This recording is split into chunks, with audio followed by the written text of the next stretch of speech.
reading, continuing to plug on into Never Let Me Go, and we have gotten out of flashback territory, which constitutes about this much of the book, and we are now in the present day, or with less flashback, and it's getting tougher and tougher to read. It's grueling. Kind of looking at what I'm going to hop onto next, I find that reading at least two, maybe three books in tandem is a pretty good strategy, because you kind of winds up cross-pollinating what's good. Coryat's Crudities. Coryat was an English traveler to the European continent, and I am entering the world of survival horror again. Evening Dream Bombs, good to see you.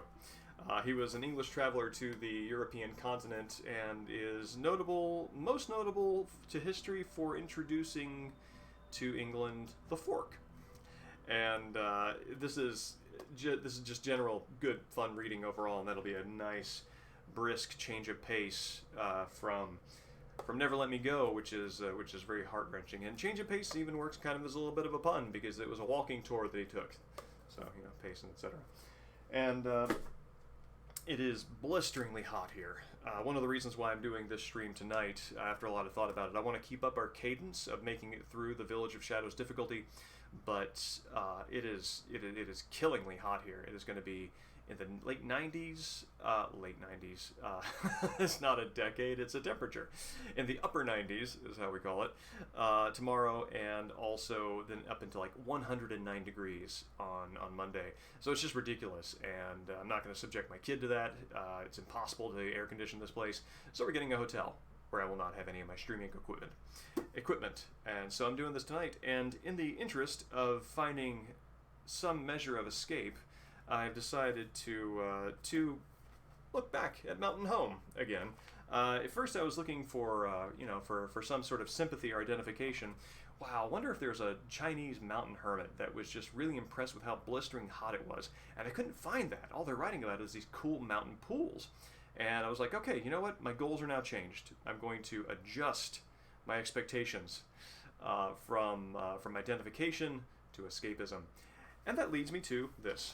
River Snow, which is 4 lines, lovely, 1,000 peaks, no more birds in flight, 10,000 paths, all trace of people gone. In a lone boat, rain cloak and hat of reeds, an old man's fishing the cold river snow. And besides a cold river snow being Evening Iceman Dance, good to see you. Besides the notion of fishing cold river snow being something that on the face of it seems a little crazy, because why would you fish snow? That's not what fishing is for. It defies the terms. The idea here is that in absolute isolation, left only with the landscape and the elements, somebody might do something as seemingly absurd and definition breaking as fishing snow off running water, and that itself has its place and is in fact a natural state of things. It's one of the things that I like about this poetry, is that it introduces the idea that the norms, the cognizant norms, the thought norms, the behavioral norms that are all part of sort of being around other people and even being around other living things. I indicate this small critter on the ground next to me. There's something creative and primally weird, yet also strangely innocent that emerges when those expectations are taken away, such that even having an animal perceive you makes you aware of your identity as a human. And if I am a human, then I behave and act like a human as a sensible thing.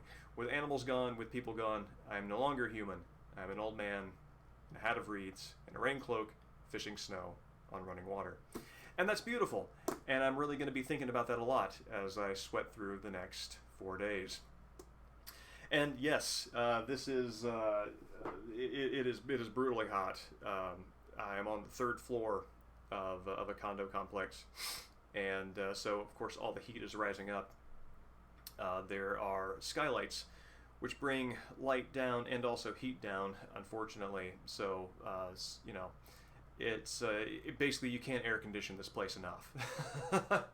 And I might have said this on a previous stream. I've certainly said it to more than 2 people, which makes me wonder if I've said it to 5 or 10.